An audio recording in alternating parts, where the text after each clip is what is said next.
오늘 그 말씀 교회 주시는 하나님의 말씀은 사무엘하 6장 1절부터 8절까지 말씀입니다. 사무엘하 6장 1절부터 8절 말씀으로 지성소의 법궤와 참된 예배 무슨 상관인가 하는 제목의 하나님 말씀 나누도록 하겠습니다. 사무엘하 6장 1절에서 8절까지 말씀입니다. 제가 읽겠습니다. 다윗이 이스라엘에서 뽑은 무리 3만 명을 다시 모으고 다윗이 일어나 자기와 함께 있는 모든 사람과 더불어 바알 레유다로 가서 거기서 하나님의 궤를 메어 오려 하니 그 궤는 그룹들 사이에 좌정하신 만군의 여호와의 이름으로 불리는 것이라. 그들이 하나님의 궤를 새 수레에 싣고 산에 있는 아비나답의 집에서 나오는데 아비나답의 아들 우사와 아효가 그 새 수레를 모니라. 그들이 산에 있는 아비나답의 집에서 하나님의 궤를 싣고 나올 때에 아효는 궤 앞에서 가고 다윗과 이스라엘 온 족속은 잣나무로 만든 여러 가지 악기와 수금과 비파와 소고와 양금과 재금으로 여호와 앞에서 연주하더라. 그들이 나곤의 타작마당에 이르러서는 소들이 뛰므로 우사가 손을 들어 하나님의 궤를 붙들었더니 여호와 하나님이 우사가 잘못함으로 말미암아 진노하사 그를 그곳에서 치시니 그가 거기 하나님의 궤 곁에서 죽으니라.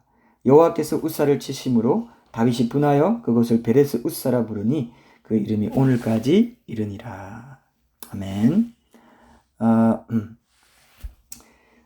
제가 작년 1월부터 오륜교회 그 강동구에 있죠. 오륜교회 그 교회가 운영하는 꿈이 있는 미래라는 그 출판사의 월간 큐티집 주만나에 4페이지짜리로 매월 제로 긴 바이블 칼럼을 쓰고 있다는 우리 교우도 아시는 분들 계실 겁니다. 근데 원래 쓰기 시작할 때 1년만 쓰기로 하고 이제 시작해서 작년 말 전에 제가 이제 1년 동안 썼으니까 그만 쓰고 싶다고 정중하게 연락을 드렸는데 거기서 편집부장님이 이제 전화를 해서 2년만 더 써달라고 막 부탁을 하시더라고요.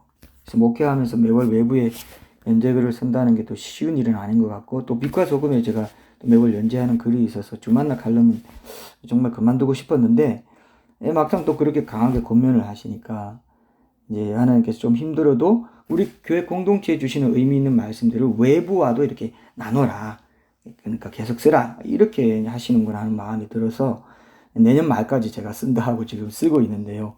그동안은 그달 주만나 큐티 본문 중에서 가급적이면 제가 주일 설교 시리즈의 주제로 삼는 것과 매칭이 되는 내용을 택해가지고 설교로도 나누고 그것으로 칼럼을 쓰는 식으로 해왔습니다. 바이블 칼럼이기 때문에 그래야 더 생명력이 있겠다 해서 제가 그렇게 하고 있는데 이번 주에도 이제 구약의 사무엘 하가 이제 주만나 큐티 본문이더라고요. 그래서 이제 지금 우리가 나누는 하나님의 음성 듣기와 그분의 임재와 동행하심의 은혜 뭐 이런 주제가 가장 가깝게 관련이 있다고 생각되는 본문으로 택한 것이 바로 오늘 본문 말씀입니다.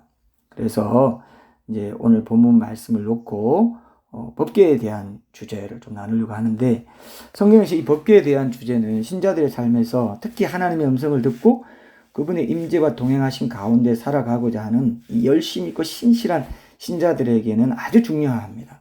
그래서 이번 주일과 다음 주일에 걸쳐서 좀 심도 있게 살펴보려고 합니다. 오늘은 지성소의 법궤와 참된 예배에 대한 주제를 살펴보고요. 다음 주일에는 좀 더 직접적으로 법궤와 하나님의 음성 듣기를 주제로 나눠보려고 합니다. 이 큐티즈 주만나는 오륜교회의 그 10,000명 넘는 성도들 뿐만 아니라 요즘은 서점에도 많이 나가고 있다고 하더라고요. 그래서 오늘 설교는 우리가 온라인 예배로 작게 드리지만 사실은 10,000명 이상의 성도들에게 동시에 전해지는 설교이기도 합니다. 그래서 우리가 더 간절히 하나님께 귀 기울이면서 하나님께서 우리에게 우리 교회 공동체에 주신 말씀을 외부와도 나누게 하신 말씀이니까 이게 얼마나 더 귀할까 이런 생각을 가지고 귀 기울이는 그런 복된 시간이 되었으면 합니다. 오늘 우리가 함께 본 영상은 주인공 해리슨 포드의 그 젊었을 때의 모습 여러분 굉장히 젊죠. 해리슨 포드 하면 항상 조금 이렇게 주름살이 있는 모습을 연상이 되는데 오늘 보니까 뭐 너무 젊은 모습을 볼 수 있는데요. 그런 모습을 볼 수 있는 인디아나 존스라는 영화입니다. 고고학자인 인디아나 존스, 아버지도 고고학자였는데 영화 속에서 고고학자인 인디아나 존스가 잃어버린 성물들을 찾는다는 그런 시리즈 영화인데 스티븐 스필버그 감독이 만든 아주 유명한 시리즈 영화입니다. 십자가나 뭐 성배 같은 거 이런 것들을 이제 찾는 내용들 중에서 오늘 우리가 영상으로 본 영화는 법궤를 찾는다 이런 테마를 가지고 영화를 만들었어요. 그 법궤가 아까 나오죠, 그죠? 법궤 뚜껑을 열면 안 되는데 열어놓으니까 이제 그 안에서 그렇게 이제 영화적인 상징을 최대한 동원해가지고 재미있게 묘사한 거지만 어쨌든 테마는 구약 성경에 나오는 법궤가 사람이 함부로 건드려서는 안 되는 아주 특별한 물건이라는 이거를 이제 살리려고 한 건 분명합니다. 그런 걸 이제 표현해 준 장면이었는데, 근데 오늘 우리가 함께 읽은 본문을 보니까 정말 이 영화의 내용과 분위기가 거의 비슷한 대목이 나옵니다. 법궤를 운반하는 중에 이 웃사라는 사람이 좋은 뜻에서 법궤가 땅에 떨어지지 않게 하려고 반사적으로 이렇게 법궤에 손을 댔습니다. 근데 하나님은 어떻게 하셨습니까? 그것이 부당한 일이다 하시고는 그를 죽이시기까지 하는 어떻게 보면 극약 처방을 내리시는 것 같은 그런 모습을 볼 수 있습니다. 이건 우리가 예전부터 많이 들어온 이야기지만 딱 부러지게 하나님께서 왜 이렇게까지 하셨을까? 의문을 가질 수도 있는 그런 부분이기도 하죠. 사실 이 의문을 푸는 것과 오늘 우리가 설교의 제목으로 삼은 질문, 그러니까 지성소의 법궤와 참된 예배 무슨 상관인가 하는 이 질문의 답이 서로 연결되어 있다고 볼 수 있습니다. 아까 우리가 함께 읽은 본문 중에서 오늘은 1절에서 2절까지의 내용을 중심으로 이제 법궤와 참된 예배 문제에 대해서 살펴보고요. 다음 주에 3절부터 8절까지를 살펴보려고 하는데요. 먼저 오늘 본문 중에서 1절부터 2절까지의 말씀을 다시 읽어보겠습니다.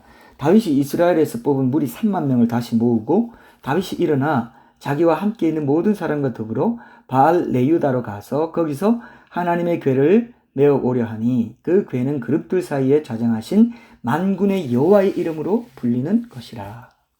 오늘 본문의 배경은 블레셋 사람들과 싸우다가 길보아 산에서 사울이 죽고 다윗이 이제 나중에 통일왕국의 왕으로 즉위한 후의 일입니다.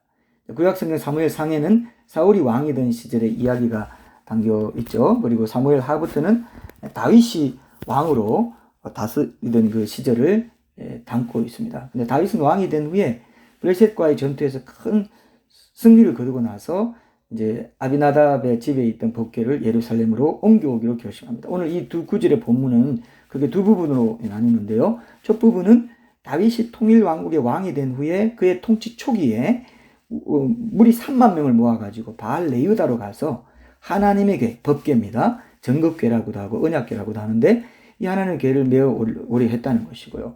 두 번째 부분은 그 하나님의 궤, 법궤란 어떤 물건인가 하는 것을 단적으로 밝힌 대목입니다.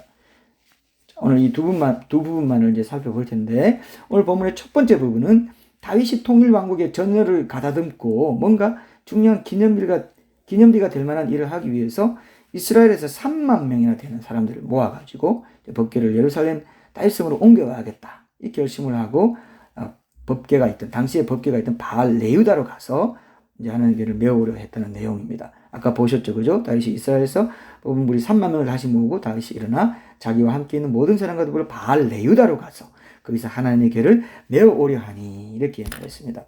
3만 명의 사람들을 모았다. 한꺼번에 상당히 많은 사람을 모았다는 건데요. 한 나라의 새로운 통치자가 뭔가 사람들이 단합되게 할 만한 일을 하고자 할 때 사람들을 많이 모아가지고 무슨 거창한 열병식을 하는 것 같은 그런 상황의 분위기와 비슷한 그런 느낌이라고 보시면 될 것 같습니다. 여기서는 이제 각 지파에서 12지파에서 3만 명의 대표들을 뽑아가지고 법궤 운반을 거국적인 종교 행사로 치르려고 했다는 걸 알 수 있습니다. 그래서 법궤에 대한 온 국민적인 관심을 회복시켜서 하나님 신앙의 부흥을 꾀하고자 한 것, 그런 의도도 있고요. 동시에 각 지파 간의 유대감을 이렇게 조성해가지고 통일왕국의 결속을 공고히 하려는 그런 목적도 있었을 거로 보입니다. 거기에 모인 사람들이 하나님의 궤를 옮길 때 뭘 했는지를 보면은 당시에 축하하는 분위기를 좀 더 실감나게 느낄 수 있습니다. 오늘 본문 5절 한번 보세요. 5절. 거기 보니까 다윗과 이스라엘 온 족속은 잣나무로 만든 여러 가지 악기와 수금과 비파와 소고와 양금과 제금으로 여호와 앞에서 연주하더라. 3만 명이 이렇게 한다고 생각해봐요. 대단한 분위기고 축제 분위기고 막 이런 분위기였단 말이죠. 근데 웃사가 탁탁 통되니까 죽어버리는 바람에 막 분위기가 갑자기 뭐라고 합니까? 이런 거를 요즘 신세대를 뭐라고 하나요? 싸 해주는 분위기인 거죠. 갑툭튀 뭐 이런 건 아니고요. 하여튼 그런데 버금가는 그런 싸한 분위기가 된 겁니다. 이렇게 성대하게 축하하는 분위기. 원래 의도는 굉장히 좋았습니다. 하나님께서 허락하신 그 다윗의 통일 왕조의 그 출범을 기념하는 가운데 이 법궤를 옮겨오는 그런 일을 이제 그 진행하고 있는 와중에 이런 일이 벌어진 것입니다. 다윗은요, 왕이 되고 나서, 근데 우리가 놓치지 말아야 될 거는, 뭐 1절, 2절에서 놓치지 말아야 될 이제 교훈이 오늘 본문의 우리 설교의 주제이기도 한데, 이 다윗은 왕이 되고 나서 먼저 헤브론에서 7년 반 동안 유다를 먼저 통치했습니다. 헤브론에서. 그리고 그 사이에 사울가에 속한 북이스라엘과 이제 그 싸움이, 갈등이 이런 게 계속 되다가 나중에 북이스라엘도 다윗을 왕으로 인정하면서 헤브론에서 이제 전체 이스라엘과 유다의 왕으로 삼는다. 그러면서 예루살렘으로 옮겨서 33년 동안 온 이스라엘과 유다를 통치를 했습니다. 근데 이 다윗이요, 예루살렘으로 옮긴 지 얼마 안 돼 가지고 오늘 본문처럼 무엇보다 다윗이 정말 중시해서 하고 했던 게 뭐냐 하면은, 이게 참 중요합니다. 오늘 본문에 분명하게 드러나 있죠. 바로 하나님의 궤를 예루살렘의 다윗성으로 옮겨오려 했다는 것입니다. 이런 모습이 지금 우리에게도 중요하게 배우고 적용해야 될 영적인 교훈을 던져준다고 할 수 있어요. 후반에는 웃사의 죽음 때문에 이런 것들이 이제 이런 의도마저도 하나님께서 뭘 더 중시하는지, 하나님의 법대로 그 좋은 의도가 있지만 법대로 법궤를 옮겨오는 것을 또 동시에 중시하신다는 걸 우리가 볼 수 있지만, 오늘 우리가 1, 2절에서 중요하게 배워야 될 것은 이 다윗의 이 예배자의 자세, 예배자의 태도입니다. 다윗은 그가 이루게 된 성취에 취해가지고 하나님을 예배하는 일에 잠시 소홀할 수도 있었을 겁니다. 그러나 그는 항상 하나님 최고주의, 하나님 우선주의, 이런 예배자의 모습을 잃지 않았습니다. 이게 이제 오늘 본문에서도 확인되지 않습니까? 그가 법궤를 예루살렘으로 옮겨올 소원을 품고 그대로 실행에 옮긴 것은 다윗에 앞서서 이스라엘의 왕이었던 사울과 달리 다윗은 왕이 되었든 목동으로 일하든 왕에게 쫓기는 신하로 살든 언제나 가장 중시했던 게 뭐냐 하면은 하나님을 자기 삶의 중심에 모시는, 그죠? 참된 예배였다는 것이죠. 이게 오늘 본문에 딱 정확하게 나타나 있다는 것이죠. 3만 명이나 모아가지고 그것도 막 악기를 연주하고, 이게 이렇게 중요하다는 걸 백성들에게도 보여주고 싶었고, 내가 왕으로서 가장 중시하는 것도 이거야 라고 이걸 선포하는 거랑 마찬가지 아닙니까? 얼마나 이게 중요한 일이었겠습니까? 오늘 우리가 이 본문 말씀을 통해서 확인하게 되겠지만, 이 법궤는 무엇보다 하나님의 임재의 영광을 상징하고요, 하나님의 백성이 그 법궤를 중시한다는 것을 하나님의 임재를 사모하는 예배에 그 삶의 가장 주된 핵심 가치를 두고 산다는 의미라고 볼 수 있어요. 하나님의 백성이 그 법궤를 중시한다는 게 바로 그 뜻이 있습니다. 하나님의 임재를 사모하는 예배에 내 삶의 가장 주된 핵심 가치를 두고 삽니다. 그것이 하나님 백성의 나의 가장 중요한 본분입니다. 이 고백이 그 법궤를 중시하는 태도에 있다는 것입니다. 다윗도 왕이 된 후에 무엇보다 법궤를 이제 왕이 되고 예루살렘에 옮긴 뒤, 헤브론에 있을 때 말고 예루살렘에 옮긴 뒤로 이제 얼마 안 돼가지고 법궤를 옮기겠다, 이렇게 생각한 겁니다. 그래서 수도 예루살렘으로 법궤를 옮겨오고자 했던 것도 왕국을 다스리는 진정한 통치자의 보좌에 하나님께서 좌정하셔야 됩니다. 하나님께서 좌정하시고 다스리셔야 됩니다. 이걸 알았고 자기 삶에서 그 사실을 인정했기 때문에, 적극적으로 인정했기 때문에 그 법궤를 옮겨오려고 했던 거예요. 지금 우리 삶도 마찬가지입니다. 이거 아주 중요합니다. 우리 삶의 중심에, 우리 마음의 중심에 하나님의 임재를 상징하는 그 법궤가 자리할 때 하나님을 진정으로 예배하는 삶을 통해서 하나님의 진정한 통치, 그죠? 하나님의 말씀의 법이, 그 법궤 안에 십계명 두 돌판이 있었기 때문에 그 뜻이 하나님의 말씀의 법이 다스리는 진정한 하나님 나라의 그 통치가 내 삶에 이루어진다. 이런 선포고 이런 고백이 법궤를 중시하는 삶. 내 삶의 자리, 다윗성, 자기가 통치하는 자리에 법궤를 갖다 놓겠다 했다는 것입니다. 내 삶의 자리에 중심에 하나님의 말씀이 통치해야 됩니다. 하나님의 법이 선포되고 그 주권, 그 통치권이 선포되고 이루어져야 됩니다. 그래서 내가 사는 모든 일상의 영역에서 주님의 통치권이 확대되어서 하나님 나라가 확장되기를 원합니다. 이게 법계하고 직통으로 관련되어 있다 이겁니다. 아주 중요합니다. 오늘 주제가. 그래서 오늘 본문의 1절과 2절 말씀에서 결국 우리가 가장 중시하고자 하는 중요한 영적 교훈이 바로 이 참된 법궤를 중심에 모심으로 인한 참된 예배자의 삶에 있다는 것입니다. 우리 삶에도 오늘 본문에 나오는 다윗과 같은 그런 모습이 있는지 돌아봐야 됩니다.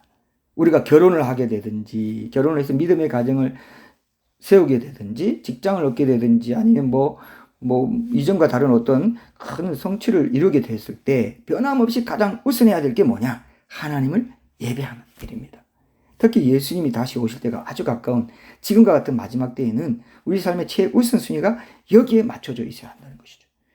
다윗에게는 그가 높아지든 낮아지든 어떤 상황에서도 이런 한결같은 예배자의 중심이 있었습니다. 그래서 성경 인물들 중에서 유일하게 하나님께로부터 내 마음에 합한 자다라는 칭찬을 들었던 사람은 다윗밖에 없어요.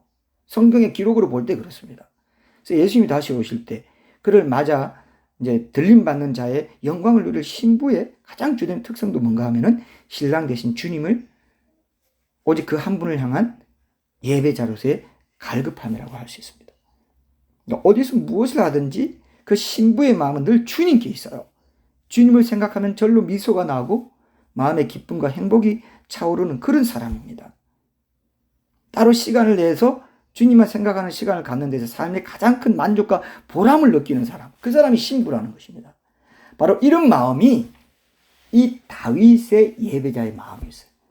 법궤는 이러한 예배자의 마음이 정확하게 향해야 할 유일한 곳이라고 말할 수 있는데요. 다윗의 마음이 바로 그 한 곳에 항상 집중되어 있었다는 것을 우리가 확인할 수 있습니다. 오늘 보면 2절에 보면은 이스라엘 백성들이 종교적으로 가장 중시했던 이 법궤를 예루살렘의 다윗성으로 옮겨오기 위해서 이제 다윗과 그 많은 군중, 3만 명이나 되는 군중이 함께 갔던 그 지역의 이름이 나오는데요. 오늘 보면 2절에 보면 그곳이 바로 바알 레유다라고 이제 기록되어 있습니다. 이 지역은 예루살렘에서 서쪽으로 약 14.5km 정도 떨어져 있는 곳에 있는 도시라고 하는데요. 이 바알 레유다는 히브리어로 유다의 군주들, 유다의 왕들이라는 뜻입니다. 바알 세불 할 때, 그죠? 바알 세불 할 때 이 바알이 왕이잖아요. 그래서 잘 알려져 있는 성경의 지명으로는 기럇 여아림이라고 하는데 이 기럇 여아림의 가나안식 옛 이름이라고 그렇게 봅니다. 그래서 이 법궤가 이 기럇 여아림에 있는 아비나답의 집에 거의 70년에서 80년 정도 방치되어 있었기 때문에 다윗은 왕이 되고 나서 무엇보다 이 법궤를 자신이 있는 예루살렘의 다윗성에 옮겨오고자 했던 것입니다. 그의 마음속에는 사실 이 법궤를 안치할 성전까지 지을 계획을 가지고 있었습니다. 근데 그 일은 후대로 넘겨지게 되죠. 너는 피를 많이 흘렸고 너는 전쟁의 용사이기 때문에 자녀 세대가 이걸 하게 될 거다. 이렇게 말씀하시는데 사무엘하 이게 7장에 보면은 그 다음 장이죠. 그 대신에 나단 선지자를 통해서 성전 건축과 관련된 역사적인 다윗 언약을 받게 되는 그런 이제 그 대목도 이렇게 이어져서 나오는데요. 근데 신의 광야에서 모세가 하나님의 그 지시를 받아가지고 성막이 만들어질 때 처음 이제 법궤도 만들어졌는데 그때 만들어진 이 법궤가 이 다윗 시대에는 어떻게 기럇 여아림에 있게 되었는가?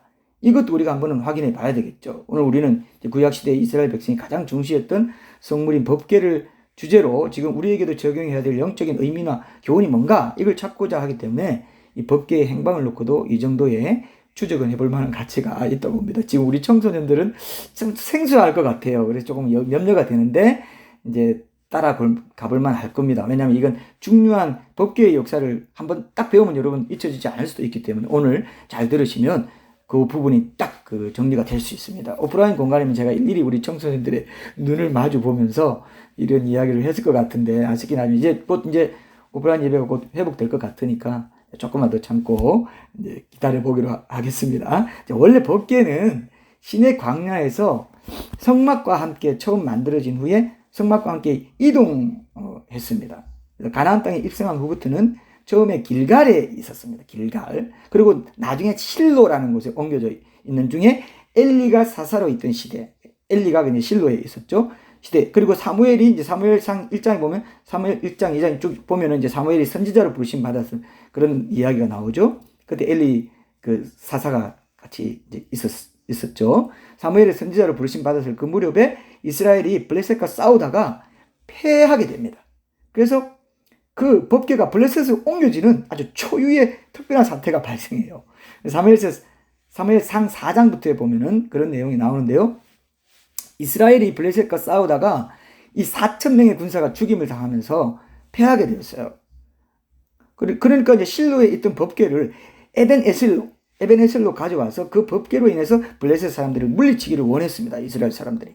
그렇게 해서 가져온 법궤를 엘리 제사장의 아들, 두 아들 홈니와 비나하스가 지키는 가운데, 이제 구약을 우리가 쭉 통독해가면 이런 거 우리 잘 아는 내용이죠.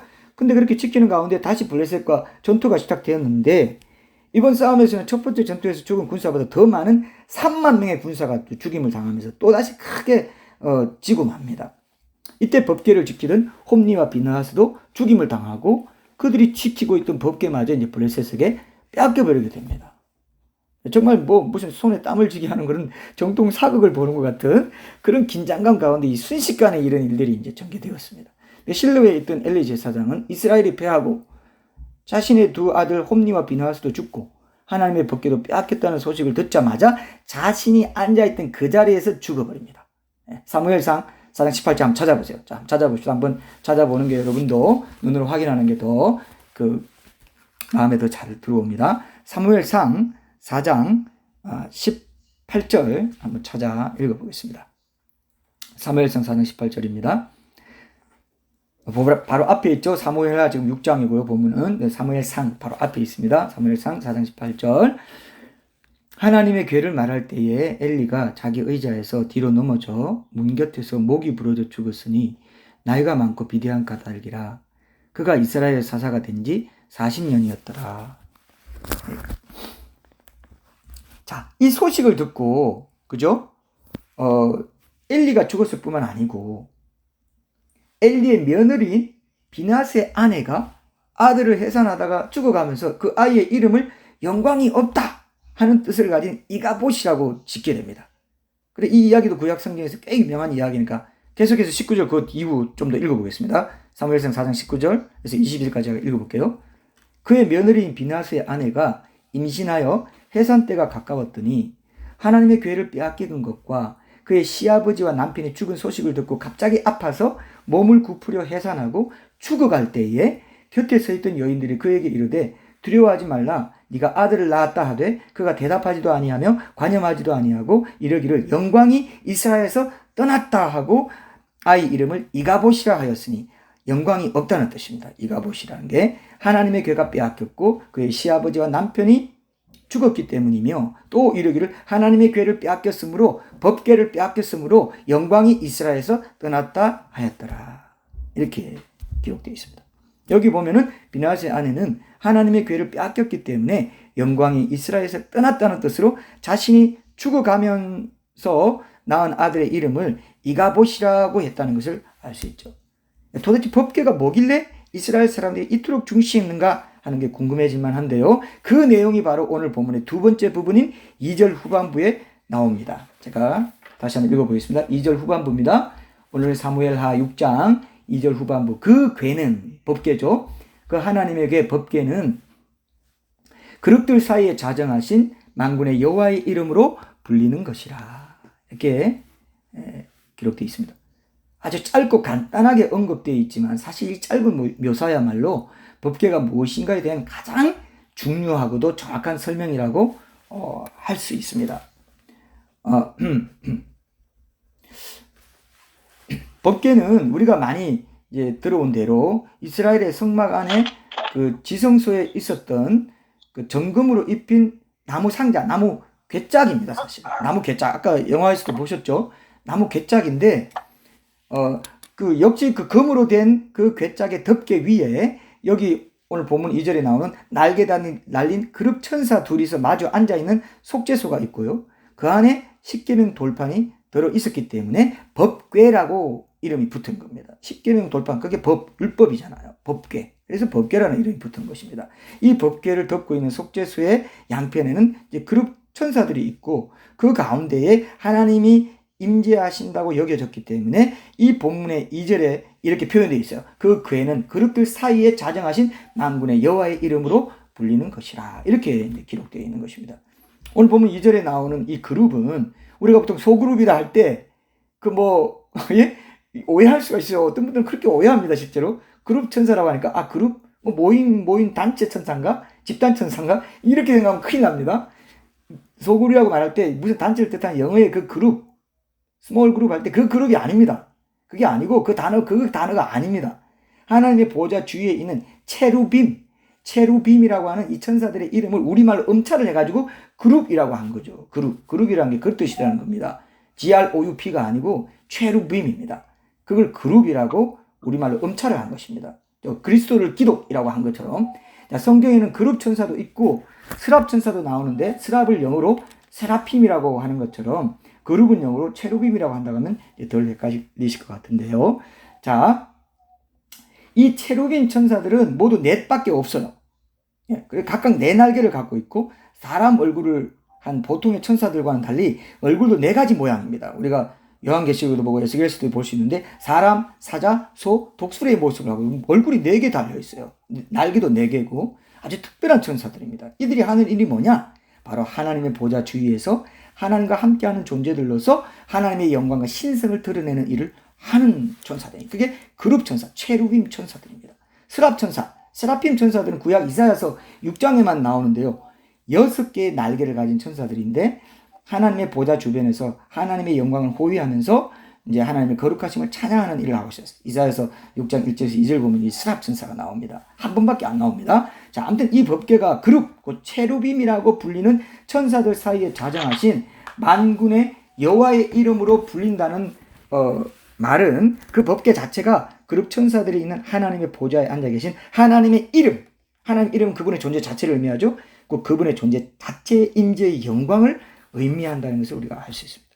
우리는 법궤 하면 그냥 옛날 옛적 모세 시대에 그냥 그 고대 유대인들이 이제 그들만의 성물, 그들의 종교인 유대교에서 제사를 지낼 때나 이렇게 주목하던 그런 종교적인 성물이 하나가 아니냐 이렇게 말할지 모릅니다. 근데요, 알고 보면 이 법궤는 지금도 여전히 살아서 우리 신앙인들의 매일의 일상에서 가장 핵심적인 자리를 차지하고 있는 것입니다. 그 옛날 얘기로 끝나는 이 법궤 얘기가 아니고 지금 우리에게도 우리 신앙생활에서 가장 핵심적인 자리를 차지하고 있습니다. 그래서 이 법궤를 올바로 이해하는 사람은 성경적으로 바른 신앙을 갖고 살다가 죽어서도 천국에 들어가게 될 것이고요. 제대로 이해하지 못한 채 엄벙덤벙 그냥 살아가다가는 결국 이 땅에서 신자답게 날마다 하나님의 임재와 영광을 맛보고 누리면서 이 세상에서 가장 행복한 사람으로 살아갈 수 있는 삶을 알지 못한 채 그냥 세상에도 완전히 속하지 못하고 그렇다고 교회와 신앙에도 완전히 속하지 못한 채 정말 어중간하게 종교적인 생활만 하다가 죽었어도 천국에 들어가지 못하는 그런 삶을 살게 될 수도 있는 거예요. 그러니까 법궤에 대한 올바른 이해와 실천이 아주 중요합니다. 그러니까 오늘과 다음 주일에 나누게 되는 이 법궤에 대한 주제 역시도 생명의 좁은 길을 가고자 하는 우리 모든 신자들에게 또 주님을 지금 맞이하기를 기다리는 마지막 때의 신자들에게 정말 얼마나 중요한 주제인지 모릅니다. 자, 아까 우리가 법궤가 없는 삶을 하나님의 영광을 떠났다는 뜻의 이가봇이라고 했죠. 그죠? 근데 지금 우리 신앙이들 역시 법궤가 상징하는 하나님의 임재와 영광을 사모하는 예배자의 중심을 품고 있지 못하다면 우리 역시 이가봇이라는 이름을 갖고 살아가게 될 수가 있다는 겁니다. 그 예배자의 참된 중심이 없다는 것은 우리가 법궤의 영광을 온전히 알지 못하고 그래서 그 영광을 누리지 못하고 산다는 것입니다. 그렇게 되면은 어떻게 됩니까? 우리가 다 사실 그 모양의 형식만 갖춘 이가봇이라고 말할 수도 있다는 것이죠. 법궤를 다시 예루살렘으로 옮겨오르는 이 다윗의 반대쪽에 이가봇이 있다면 모든 신앙인들은 예배자의 심령과 관련해서 이가봇의 생애를 살든지 다윗의 생애를 살든지 둘 중 하나를 살아간다고도 볼 수 있습니다. 그러나 더 큰 문제는 예배를 드리고 있다고 하지만 하나님의 법대로 드리지 않고 형식만 갖춘 예배로 다 된 것처럼 생각할 경우에, 그러니까 법계로 보면은 율법에 규정된 대로 법계를 올바로 모시지 않을 경우에 하나님 앞에서 큰 불상사를 경험하게 될 수 있다는 것입니다. 그것이 신자들에게는 어떻게 나타납니까? 영적으로 풍성하지 못한 삶으로 드러나고, 믿는다 하면서도 염려가 많고 불안이 많고, 자기가 그냥 챙겨서 모든 걸 해야 될 것처럼 하나님께 맡기지 못하고, 내일 일을 염려하지 말라 했는데 내일 일 염려하고, 예? 그건 믿는 게 아니거든요. 그건 이가봇으로 사는 거거든요. 근데 이가봇이 아니라고 합니다, 자기는. 왜? 형식적으로 내가 신자로 살아가고 있지 않냐. 늘 성전들과 성소만 가면서 지성소에 들어가지 못하는, 법계가 있는 지성소에 들어가지 못하기 때문에, 하나님 임재의 영광을 맛보지 못하기 때문에 그런 삶이 나타나는 거거든요. 결국 영적인 죽음을 당할 수도 있는 그런 일들이 우리 삶에 나타나고 있습니다. 법궤를 없인 여기고 소홀히 여기고 하나님의 임재의 영광을 경홀히 여기는 자들은 참 예배자의 삶에서만 나타날 수 있는 평안과 기쁨과 감사의 특성이 안 나타난다는 것입니다. 그리고 또 오늘 본문에 나오는 대로 법궤를 아무나 함부로 만져서는 안 되는 율법의 규정을 어기고 그 법궤를 만지는 바람에 우사가 죽음을 당하는 것 같은 그런 상황을 우리가 경험하게 될 수도 있다는 것이죠. 그래서 이런 문제는 사무엘상 이제 그 5장과 6장에 나오는 대로 블레셋에 옮겨졌던 법궤 주변에 무슨 일이 일어났는가를 봐도 좀 분명하게 확인할 수 있습니다. 에벤 에셀에서 아까 얘기했죠. 많은 이스라엘 백성을 이제 죽이고 싸움에서 승리한 후에 법궤까지 이제 뺏어온 이 블레셋 사람들은 그 법궤를 아스돗이라는 곳에 있는 그들의 신인 다곤의 신전에 두었습니다. 여러분들 이건 유명한 얘기가 기억나실 겁니다. 근데 아침에 일어나 보니까 법궤와 같이 있는 다곤의 신전인 다곤상이 두 번이나 다곤이 엎드려져 있었어요. 그리고 나중에는 그 머리가 두 손목이 끊어져 있었고, 법궤를 빼앗아서 아스돗에 둔 일로 인해 가지고 하나님께서 그 지역 사람들에게 독한 종기의 재앙으로 쳐서 그들을 망하게 하십니다. 예. 그래서 이 법궤가 법대로 있지 않다는 거죠. 그래서 가드라는 도시로 옮기니까 거기도 독한 종기로 큰 재앙이 내려집니다. 그래서 다시 이제 에그론으로 옮기려고 하니까 그곳 주민들이 자신들도 이제 법궤로 인해서 죽게 될까봐 극렬하게 반대를 하는 것입니다. 그래서 결국 블레셋에 있은 지 7달 만에 이 법궤가 다시 이스라엘의 베세메스라는 지역으로 옮겨지는데요. 사무엘상 6장 19절에서 21절에 보면은 그렇게 블레셋에서 베세메스로 옮겨져 온 그 법궤를 그 지역 사람들이 들여다보게 되니까 그냥 법대로 안 하고 그냥 들여다볼 수 없습니다. 보통 사람 들여다볼 수가 없어요. 들여다봐서도 안 되고. 오늘 우리가 함께 본 그 영화의 인디아나 존스의 한 장면과 같은 그런 일이 들여다보자마자 이제 그들에게도 실제로 벌어졌습니다. 그래서 오늘 영상을 오늘 주제와 관련된다 해서 이제 본 것인데요. 사무엘상 6장 19절 20절을 한번 찾아보고 가겠습니다. 여러분 사무엘상 6장 19절에서 21절 한번 보겠습니다. 예. 자, 사무엘상 6장 아까 찾아봤던 거 조금 앞에 가면 있습니다. 6장 19절에서 21절 제가 읽겠습니다. 베세메스를 옮겨왔다 그랬죠? 베세메스 사람들이 여호와의 궤를 들여다본 까닭에 그들을 치사 5만 70명을 죽이신지라. 어떤 사본에는 5만이 없다 하지만 히브리 본문에는 5만이 있다라고도 되어 있습니다. 그렇기 때문에 5만 70명일 가능성이 높습니다. 여호와께서 백성을 쳐서 크게 살육하셨으므로 백성이 슬피 울었더라. 베세메스 사람들이 이르되 이 거룩하신 하나님 여호와 앞에 누가 능히 서리요? 그를 우리에게서 누구에게로 올라가시게 할까 하고 전령들을 기럇 야림 주민에게 보내어서 이르되 블레셋 사람들이 여호와의 궤를 도로 가져왔으니 너희는 내려와서 그것을 너희에게로 옮겨가라. 여기서 기럇 야림이 나옵니다. 그래서 다윗이 기럇 야림에 가서 그죠? 바알 레유다라는 이름, 가나안식 이름으로 그게 갔다는 게 이제 여기서 나오게 되는 거죠. 사무엘상 6장에 출처가 여기 나옵니다. 그래서 너희가 옮겨가라 한 것입니다. 도대체 법궤가 뭐길래 이런 엄청난 일들이 벌어지는가? 그죠? 민수기 4장 15절 20절에 보면은 법궤에 대한 율법을 어기고 하나님을 모독하는 죄는 사형에 해당된다고 기록되어 있어요. 하나님은 거룩하신 하나님의 법궤를 자신의 임재를 상징하고 자신의 존재 자체를 상징하는 이 법궤를 단순한 구경거리로 전락시킨 이 베세메스 사람들에게 이 사형의 형벌을 친히 직접 집행을 해버리신 겁니다. 그래서 자신의 거룩하심을 보존하셨다. 이렇게 볼 수 있습니다. 그래서 방금 읽은 본문의 20절에 보면은 이런 엄청난 일을 당하고 나서야 베세메스 사람들이 법궤를 거룩하신 하나님과 동일시하게 되면서 이렇게 말하는 대목이 아주 인상적입니다. 베세메스 사람들이 이르되 20절에 이 거룩하신 하나님 여호와 앞에 누가 능히 서리요? 법궤 한번 들여다본 것밖에 없는데 5만 70명이나 죽어. 와이구, 이 거룩하신 하나님 여호와 앞에 누가 능히 서겠냐? 그를 우리에게서 누구에게도 올라가시게 할까? 정말 법궤 자체가 하나님이 임재하시는 곳이구나, 이걸 알게 된 겁니다. 그래서 누구에게 올라가시게 할까라고까지 구체적으로 표현을 하고 있는 것입니다.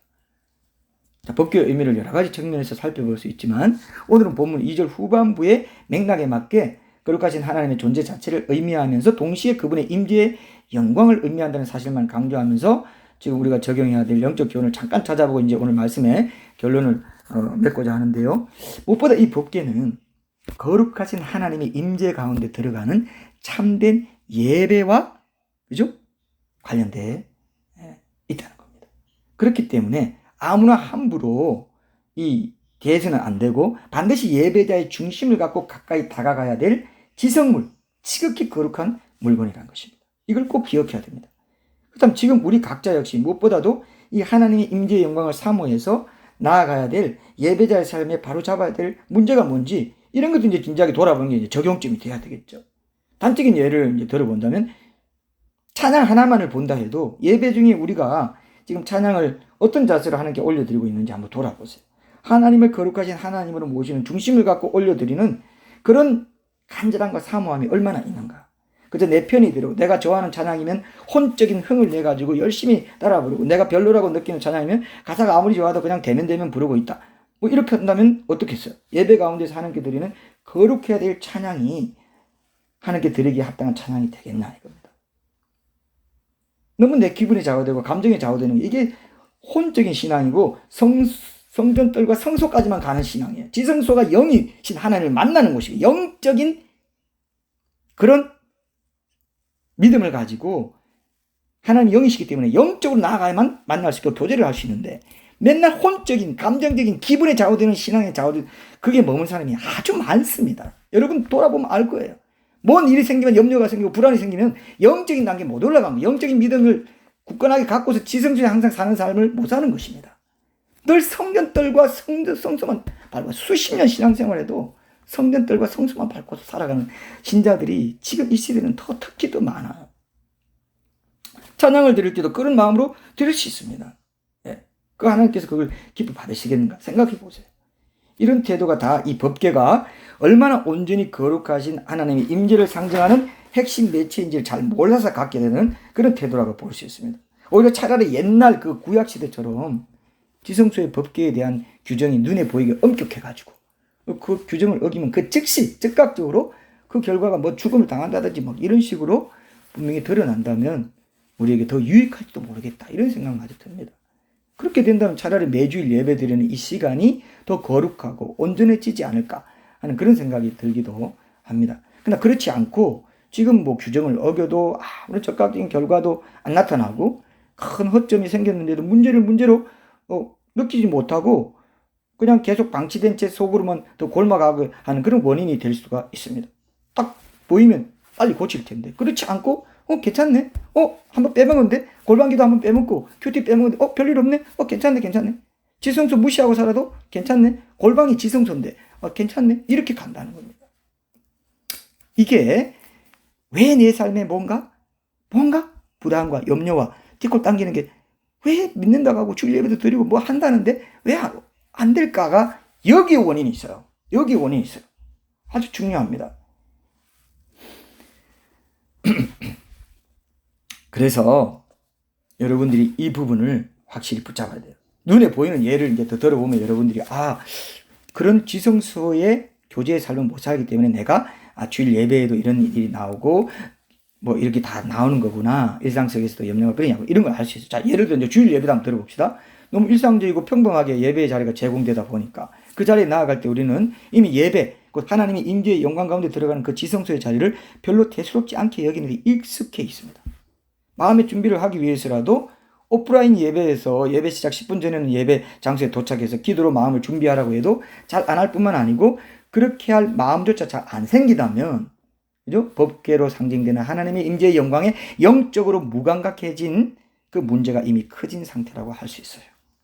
온라인 예배에서도 10분 전에는 들어와서 서로 안부를 묻고 예배의 마음을 따뜻하고 여유 있게 하나님 앞에서 덮여 나가자 해도 뭐 오프라인 예배처럼 온라인 예배에서 역시 정시가 다 되어서나 또는 정시가 지나도 별로 뭐 대수롭지 않으시 느긋하게 또는 급하게 허겁지겁 달려 들어오고 한다면 그 엄중하고도 거룩한 지성소의 법궤에서 우리를 기다리시는 하나님의 음성을 들려주시고 하나님의 얼굴을 보여주시는 그 하나님의 심정이 어떻겠냐 이걸 한번 생각해 보세요.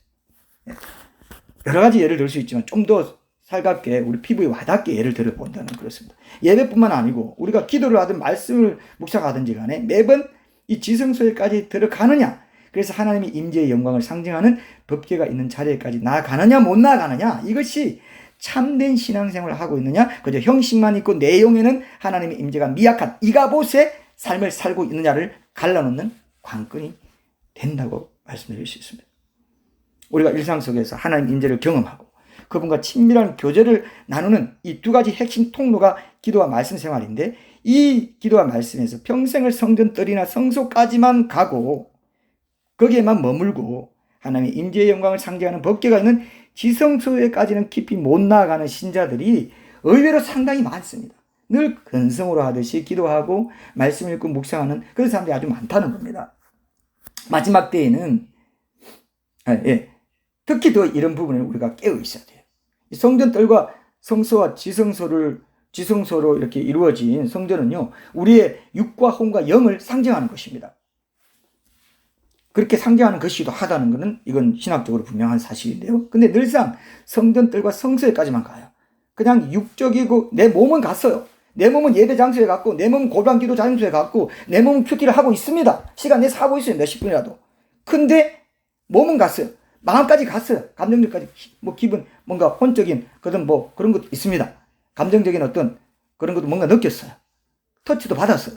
근데 성전뜰과 성소에까지만 가고 그때 기분이 좌우되는 감정적 혼적인 신앙만 갖고 살면서 지성소에 영적으로 영이신 하나님과 직접 만나서 영적으로 교제하면서 영의 힘이 더해지면 혼으로 연결이 되고 혼에 영향을 주고 육체까지 영향을 주는 그런 영적인 중심이 살아있는 법궤가 살아있는 이가봇이 아닌 영광이 내 영의 중심 보좌에 있는 그 삶을 살지 못하면 환경에 맨날 좌우되고 관계에 좌우되고 조금만 일 생기면 엎어지고 넘어지고 너무 피곤한 그런 신앙생활을 하게 된다는 것입니다.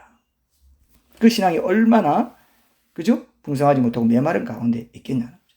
우리가 이 부분을 삶과 신앙의 최우선순위에 두지 못한다면요, 신앙의 별 진전이 없어서 계속 많은 시간을 낭비하게 되고 돌아가게 됩니다. 이게 참 안타까운 거예요. 분명히 골방과 큐티와 주님과 지성소의 친밀한 교제가 핵심이야. 그 영이신 하나님과 영적으로 교제할 길이 그거야. 꼭 그걸 지키고 하루를 시작해라 하는데 제껴버립니다.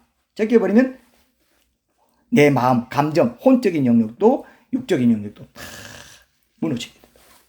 지금이라도 이 지성소의 법궤에 나아가서 참된 예배를 회복하기로 굳게 결단해야 더 이상 방황하지 않고 생명의 좁은 길을 거침없이 쭉 걸어갈 수 있다는 것입니다. 특히 마지막 때에는 이렇게 지성소에 나아가지 못하는 사람들이 많기 때문에 요한계시록 3장에도 보면은 예수님은 차지도 덥지도 않은 미제간한 신자들이 이 마지막 때에 많다, 그렇게 경고하셨어요. 라오디게아 교회 시대가 마지막 때 교회 시대인데요, 크고 화려하고 부유한 교회지만 그 안에 신자들은 벌거벗고 눈물고 가난하다. 왜? 지성소의 신앙, 법궤의 신앙이 없습니다.